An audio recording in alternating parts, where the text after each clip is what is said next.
So, good morning tubers. I'll do a little bit more of the guitars in this week. So, I'll just go through what I want to do. I'm going to try not to say too much this time as well. But here we go. What I've done with this, I hope you can see that.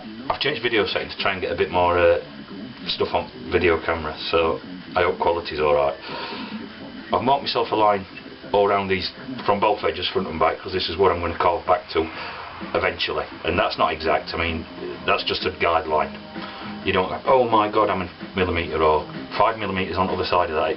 It'll sort of form itself and do what happens and see what happens.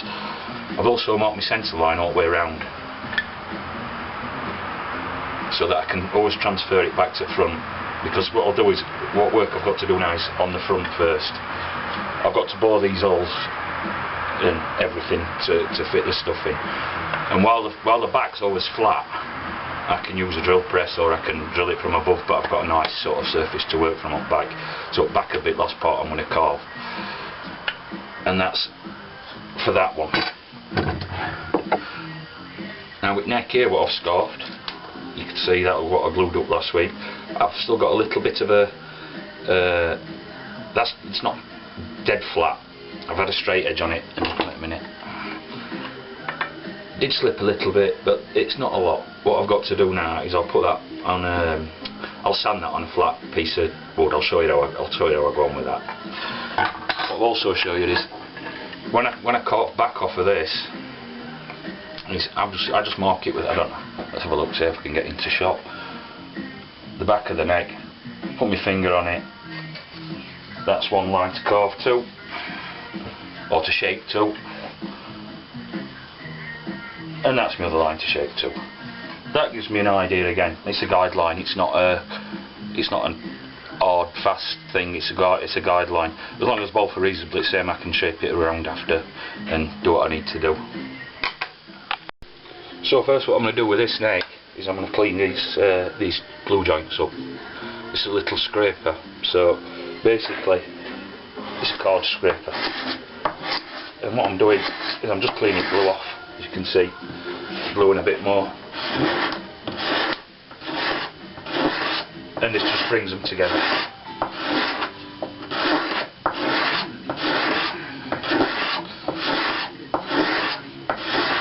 What happens here, it brings them nice and flat together. Cleans glue off, takes a bit of wood back to bring. Here I've got to do a bit more work.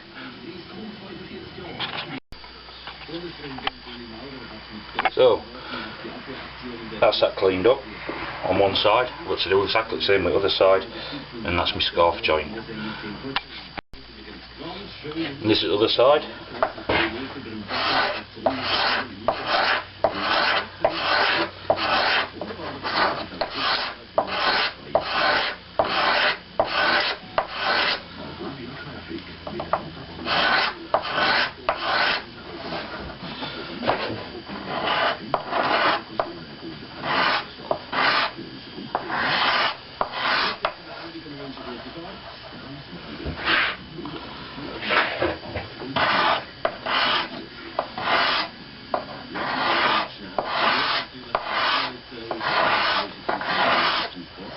And here I'm feeling it rather than, because you can feel bits of glue, even though most of it's off, you can feel, you can go from both directions on that, it's not a problem.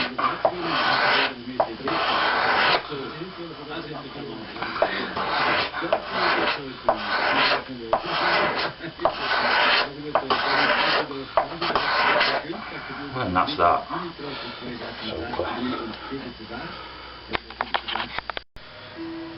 Just something else, this is a little card scraper, very easy to make. It's basically a razor blade, and what you've got to do is flatten edge off, so it's flat, not sharp on that edge. You can run it against the file, or which I recommend, to bring it nice and flat. And then to sharpen it, you've got to put a spur on it, just a normal screwdriver.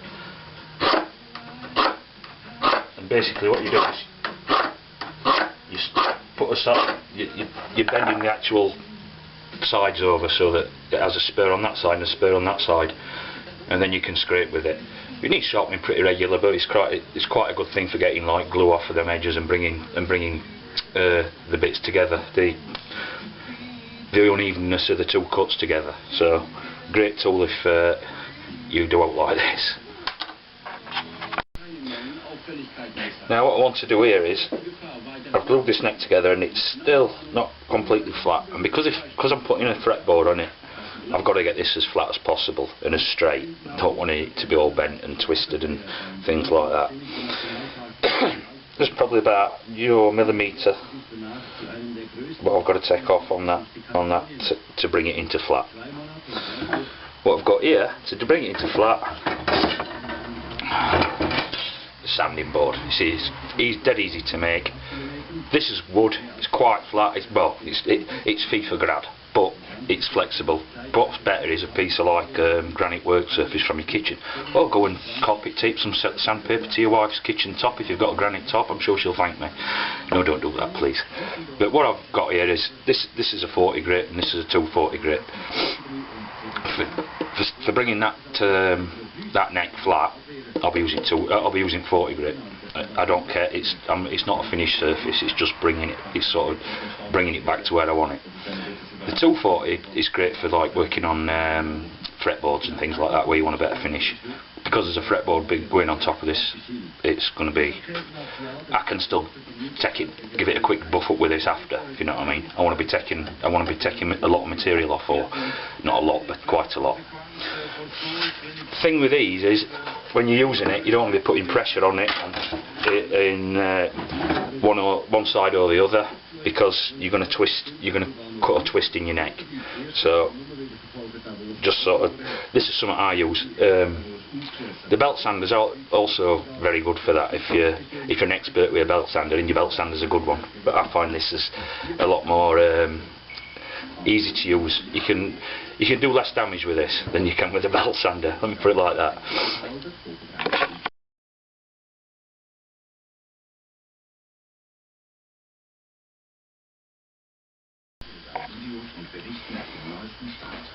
So where I am here, what we're saying about actually keeping it square, I've had to put a bit of more pressure on this side because it's got a dip. Now I'm really worried about the quality of this video, because I've put it on sort of to get more life out of that memory card. So what I'll do is I'll take some still pictures and sort of stick them in as well at things what I've said, so you can actually see it better if that's not too good. I'll show you what I mean about this. Put my square on here.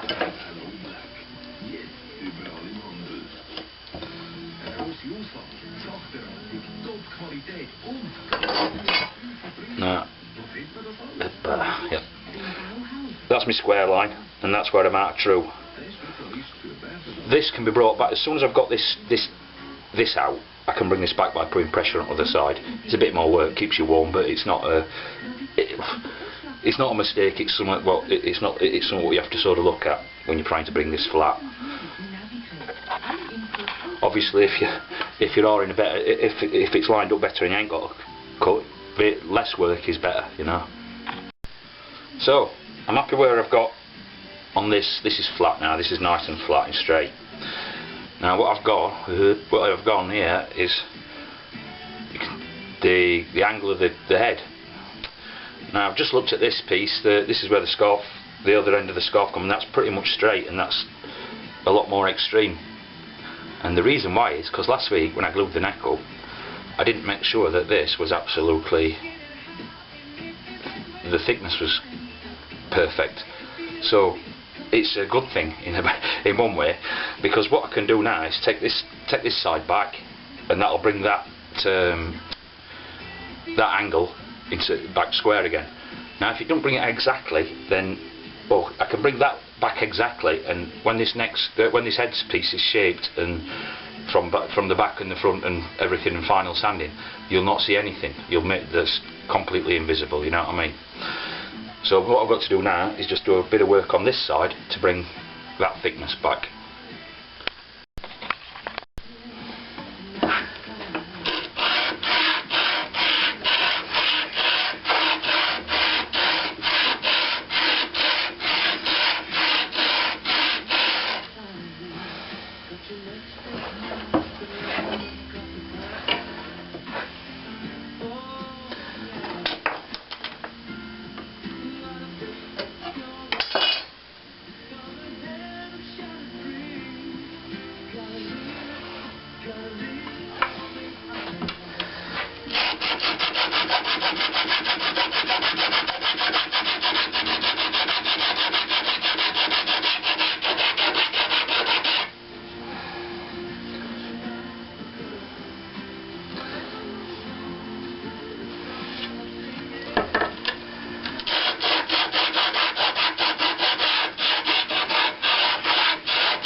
And there it is, 5 minutes more, and that's as straight as it needs to be.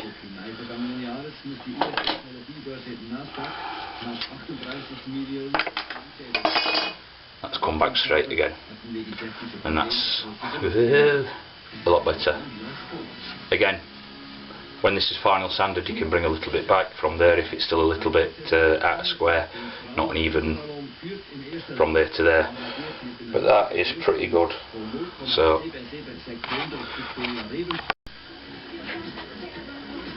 So where I am now, that's nice and flat, this side's nice and flat. I've just marked up on here on the front, that's actually where the scarf goes. I've got 5mm there to where my neck starts because my bridge wants to sit on that flat bit. I've marked my 12 fret out on that, and I've marked my bridge out on that. I'm doing nothing more to this side now until I start doing fretboard and fretting it. What I've got to do now is shape back of this. Now, file, sandpaper, and I finish it off with a random orbital sander, which is a great tool. It can all be done by hand. I'm trying to do most of this by hand, without using sort of expensive machines what people can't get hold of. Random orbital sanders you can pick up really cheap, or I picked this one up really cheap here in Switzerland, with I think it was about 20 francs, which is really cheap. So as I said, that's finished. Well, not finished, but finished for now at front. This is a violin body for the other one I'm making. What I'm wanting to do is carve all this back. I'll actually follow the shape, but here and here and here I want to keep it reasonably flat because I've got to set my pickup in, my neck in, and that needs a flat surface sort of thing. And what I'll do, I'll take it all back round to this sort of thickness, but again, as I said, back will be the last thing I do. What was I going to say? Yes, with this I'm not going to be filing it by hand and stuff. Big guns will come out. I'll stick this on grinder and do most of the work with this. This is just a sanding disc for grinder. Makes it a lot quicker and stuff. And for all health and safety people, yes, I will be wearing a mask and goggles and all the other things, helmet, gloves and everything else. So what I've basically done here, this is that back will be sort of carved away from here. I've marked up lines outside. This just gives me a reference, a good reference for where I want to sort of carve to. What I've got to do is line this neck up so it's absolutely straight with the centre line, because you don't want your neck going off at this angle or this angle, obviously. And I've got to cut the slot out for the neck, and what I'm going to do is I'm going to go, this is 2 centimetre, the depth from the fretboard, the depth from here to here is 2 centimetres. So what I'm going to go there is about 2.3 centimetres, 2.5 centimetres. Then I can take this back, because obviously this is all rough wood, so, and then I can take that back nice and flat and bring that down to sit it in to where I want it to be.